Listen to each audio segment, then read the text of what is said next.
Hello ഡിയസ്, എല്ലാവർക്കും സ്നേഹക്കൂട്ട് പുത്തൻ promo വിശേഷങ്ങളിലേക്ക് സ്വാഗതം. അപ്പൊ ഇന്നത്തെ ഒരു പ്രൊമോയിലുണ്ടല്ലോ, നമ്മുടെ അച്ചുവും ശ്രീഹരിയും കൂടെ കല്യാണത്തിന് ശേഷം നമ്മുടെ പൊന്നും മഠത്തിലേക്ക് വരുവാട്ടോ. അപ്പൊ നമ്മുടെ ഇവരെ കാണുമ്പോൾ തന്നെ നമ്മുടെ പൂർണിമാമ ഭയങ്കര കളികളി അവിടെ നിന്നോളണം എന്ന് പറയുന്നുണ്ട്.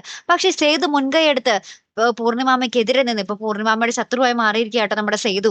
അങ്ങനെ നമ്മുടെ സേതു മുൻകൈ എടുത്ത് ഇവരെ വീട്ടിനുള്ളിലേക്ക് കയറ്റുന്നുണ്ട്. അപ്പൊ പൂർണിമാമ കട്ടക്കലിപ്പാണ്. അപ്പൊ നമ്മുടെ സേതുവും പല്ലവിയും കൂടെ ഇവർക്ക് മണിയറയൊക്കെ ഒരുക്കുന്നുണ്ട്. അപ്പൊ നമ്മുടെ പൂർണിമാമ വന്നിട്ടാണെങ്കിൽ അതൊക്കെ പൂവൊക്കെ പിച്ചി ചീന്തി കുളമാക്കി ഇടുന്നുണ്ട്. അപ്പൊ ഇതൊക്കെ കണ്ടിട്ട് നമ്മുടെ സേതുവിന് ആകപ്പാട് സങ്കടവുമുണ്ട്, എല്ലാം ഉണ്ട്. പക്ഷെ ഒന്നും പറയാൻ പറ്റുന്നില്ലതാണ് കേട്ടോ.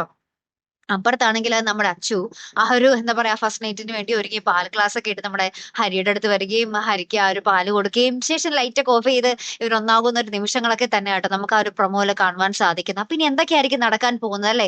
ഈ അമ്മയും മകനും എത്ര നാളത്തേക്കായിരിക്കും ഈ ഒരു ശത്രുത വെച്ച് പുലർത്താൻ പോകുന്നത് അല്ലെ? എന്തായാലും പൊന്നമ്പടത്തിന്റെ ആ ഒരു സന്തോഷവും സമാധാനവും ഒക്കെ ഉണ്ടായിരുന്നത് ഇപ്പോൾ തീർന്നിരിക്കുകയാണ്. ഇനി എപ്പോൾ അത് തിരികെ വരും എന്നാണ് നമുക്ക് പ്രേക്ഷകർക്ക് അറിയേണ്ടത് അല്ലെ കൂട്ടുകാരെ? അപ്പൊ എന്തായാലും നമുക്ക് കാത്തിരുന്നതിനെ കാണാം കേട്ടോ. അപ്പൊ ഇതുപോലുള്ള പ്രൊമോ റിവ്യൂസിനും എപ്പിസോഡ് റിവ്യൂസിനും ഒക്കെ നിങ്ങൾ മറക്കാതെ ചാനൽ സബ്സ്ക്രൈബ് ചെയ്യുക. അടുത്തൊരു വീഡിയോയുമായി വരുന്നത് വരയ്ക്കും ഗുഡ് ബൈ.